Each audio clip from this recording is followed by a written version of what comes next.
নির্বাচনের কথা আসলে উপদেষ্টাদের মুখ ফ্যাকাশে হয়ে যায়, কারণ তারা ক্ষমতার লোভে পড়েছে বলে মন্তব্য করেছেন গণ অধিকার পরিষদের সাধারণ সম্পাদক রাশেদ খান।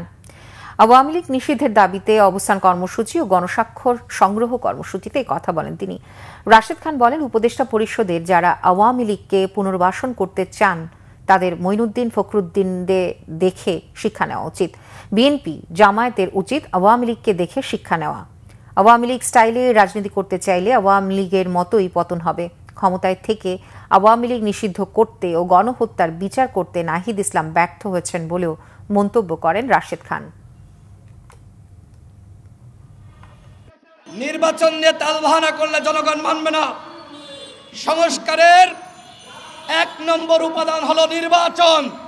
সেই নির্বাচনের কথা আসলেই উপদেষ্টাদের মুখ কালা হয়ে যায়, একদম ফ্যাকাশে হয়ে যায়।